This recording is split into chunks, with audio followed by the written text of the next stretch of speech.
Now we're going to start off with the latest coverage of those rising tensions between Ankara and Damascus after, of course, that shooting down of a Turkish warplane. That's right. We're going to take a look at Hürriyet, so the Turkish daily. Now, this comes after Turkish Prime Minister Tayyip Erdogan told Syria to beware of Turkey's wrath and ordered armed forces to react to any military threat from Syria near their border. Now, there you see a photo of a very defiant-looking Erdogan pointing a finger at a photo of Bashar al-Assad, and the title there says, "Shoot." So a very tense situation. It's also the subject of the New York Times editorial that's calling it a flashpoint on Turkey's border.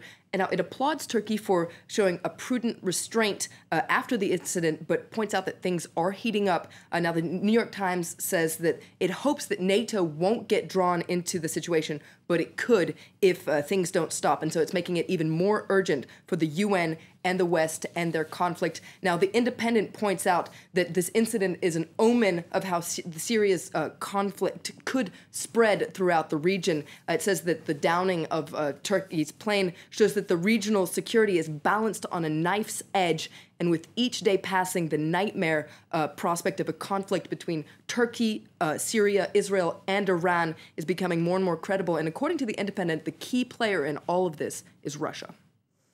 Now, the Eurozone crisis is still getting a lot of coverage, especially in the lead up to what's billed as another crucial EU summit in Brussels starting on Thursday. Yet another crucial summit. It seems like they're all the time. It's on the cover here of the Wall Street Journal Europe. EU officials unveil a plan for closer ties. Now, yesterday, top EU officials released a plan ahead of the summit, and it proposes that the Eurozone's 17 governments gradually take on responsibility for each other's finances. So it would be a move towards a closer integration. Now, one idea that French President François Hollande is putting forward to get out of the crisis and stimulate growth is this idea of Eurobonds to mutualize debt. But that's something that German Chancellor Angela Merkel is staunchly opposed to. And there's an article in Die Welt that she says, "No Eurobonds as long as I live." Now, that's unusually harsh words, says Die Welt for the Chancellor. And she's scheduled to meet with François Hollande today to try and iron out their differences ahead of the summit.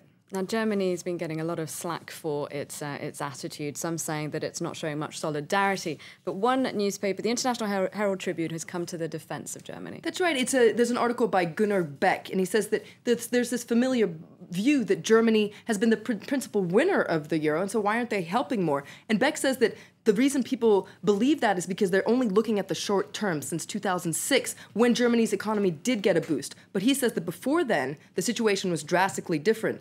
Germany was one of the worst performing economies in the North and Central Europe, and he says that it was lagging behind in terms of growth, employment, living standards. And now, and that Germany was in fact the big loser of the euro, and now that Germany is being asked to pay the bill for a boom in a way it never really had. And according to Gunnar Beck, it might not be able to pay this bill.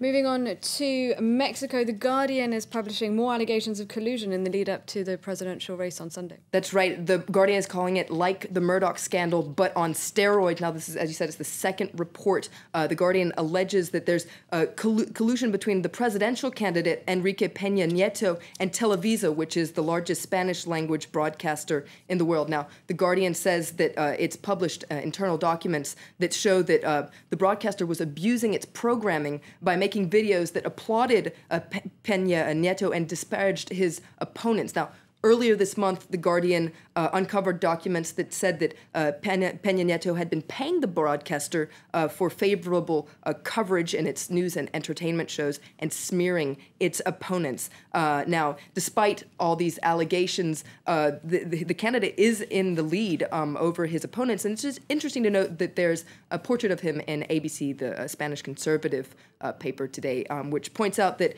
he does carry the burden of his party's authoritarian and corrupt past. All right, thank you very much, Florence, for running us through the international newspapers.